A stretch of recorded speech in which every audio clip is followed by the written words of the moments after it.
Bonjour, je m'appelle Vince et bienvenue sur Creacity. Aujourd'hui, toujours dans le système de productivité BAC, on joue avec les actions. Dans les actions, il y a les tâches, il y a les projets et surtout, il y a les objectifs. Dans les objectifs, on discute parfois d'objectifs personnels. C'est pas ce qu'on va faire dans cette vidéo-ci, mais c'est important quand même. Et puis, on va surtout discuter des systèmes, les systèmes qu'on va appliquer. Et ces systèmes sont là pour réaliser des objectifs au niveau du business.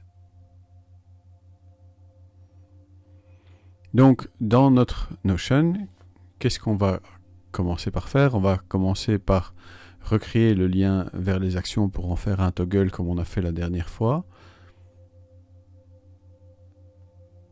Dans les actions, on va créer les tâches, les projets et les objectifs. On va en faire une subpage, histoire de bien garder la structure.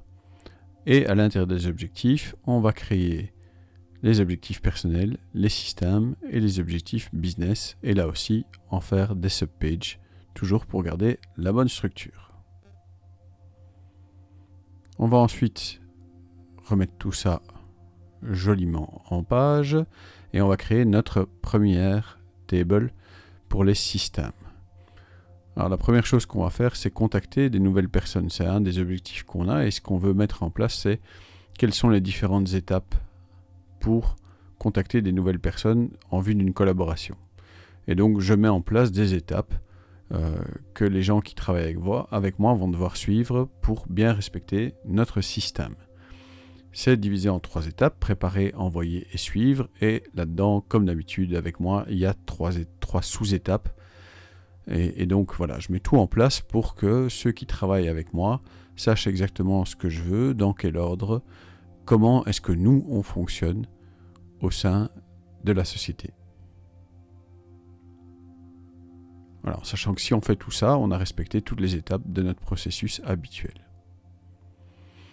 Quand on a fait ça, il faut évidemment créer des modèles aussi. Parce que si on veut que les gens envoient toujours à peu près le même mail, un tout petit peu personnalisé quand même, ben voilà, il faut que le modèle existe avec, voilà en vert ici, les zones qu'on peut personnaliser quand même.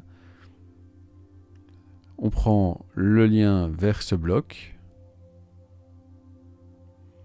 Et maintenant, dans notre processus, on va pouvoir ajouter, voilà, comme on dit qu'il faut utiliser un modèle, ben c'est ce qu'on va faire là, et on crée un lien vers le bloc qu'on vient de créer, vers le modèle qu'on vient de créer.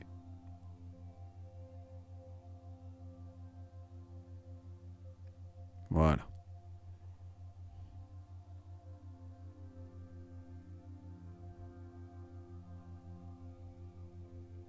Alors tout ça, ça sert à quoi?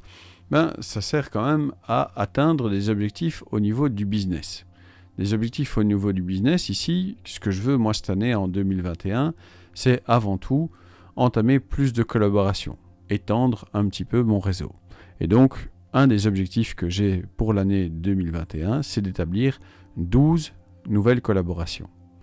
Mais 12 nouvelles collaborations, elles vont être liées à un système. Pour pouvoir faire ça, j'ai besoin d'un système, j'ai besoin d'appliquer un système, et ce système, c'est quoi?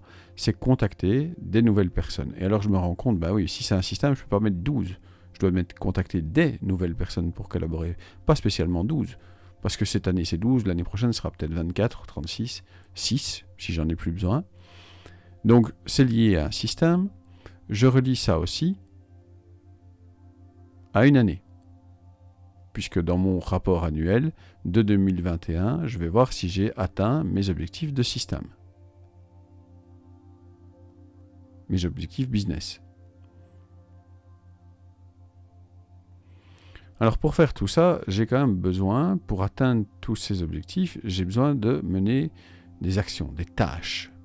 Et donc maintenant, l'embryon de database qu'on va créer maintenant, c'est la database pour les tâches. C'est pas vraiment l'objectif de cette vidéo-ci, donc vous allez voir, c'est encore très embryonnaire et il manque beaucoup de choses pour que notre table des tâches soit vraiment complète. Mais pour pouvoir aller plus loin dans mon explication et pour terminer un tant soit peu notre histoire d'objectifs, je dois créer cette database tâches. Et donc mes tâches, elles ont un nom. Elles sont liées à un système et à des objectifs business.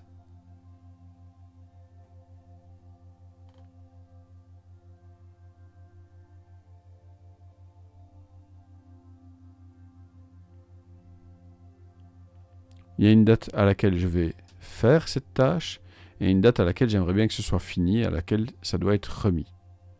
Donc c'est pas toujours la même date. Il vaut mieux d'ailleurs souvent faire les choses bien avant que ce soit la date de remise, même si on est tous un petit peu spécialistes de la remise en dernière minute. Hein, je me connais. C'est comme ça que je fonctionne d'ailleurs le mieux parfois, mais c'est pas toujours évident, c'est pas toujours positif, c'est pas toujours une bonne manière de travailler. Et ici, pour l'instant, je vais juste mettre une colonne résultat positif. Vous allez voir qu'on changera ça plus tard, mais ici, ça nous permettra en tout cas de dire voilà, où on en est dans la réalisation de nos objectifs. Donc, je crée une tâche, contacter des développeurs d'applications de prise de notes. Je dis quand je vais le faire, je dis quand je voudrais que ce soit fait. Je choisis les objectifs que je souhaite réaliser et le système que je souhaite utiliser.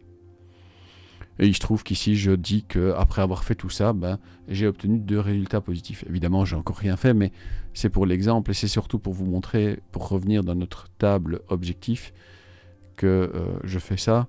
C'est pour vous montrer un peu plus loin à quoi est-ce qu'on va arriver.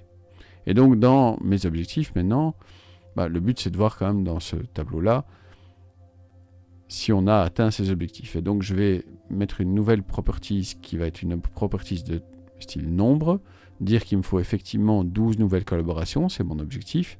Et puis ensuite, je vais faire un roll-up qui va être lié aux tâches qui ont été menées pour cet objectif-là. Et je vais récupérer la valeur résultat obtenu. Ici, j'ai déjà 2 résultats obtenus. Conséquence, maintenant, je peux faire une formule qui construit un pourcentage de réussite. Cette formule, elle prend les obtenus divisés par les objectifs fois 100, ça nous fait un pourcentage. Ce pourcentage, je le formate au niveau texte et je peux rajouter derrière le signe %. Puis je me rends compte que j'ai oublié de mettre round pour arrondir notre résultat. Et voilà, j'ai un petit pourcentage de réussite actuellement en fonction des tâches que j'ai mis. Donc par exemple, si à un moment je rajoute une nouvelle tâche et que maintenant je veux contacter des spécialistes de la productivité, c'est toujours le même système que je vais appliquer, c'est toujours le même objectif que je vais poursuivre. Je ne vais pas le faire à la même date, mais cette fois-ci, je vais obtenir 4 bons résultats. Et donc, au niveau de mon business, j'obtiens un résultat de 50% de réussite maintenant, puisque j'en suis à 50%. Voilà, cette vidéo est à présent terminée et je vous remercie de l'avoir regardée. N'oubliez pas d'aimer, de commenter, de partager, de faire ding-ding-dong avec la cloche. Soyez sympa dans vos commentaires parce que les trolls, c'est uniquement chouette quand ça danse, ça chante ou ça fait des câlins. J'espère vous revoir bientôt. Merci et au revoir.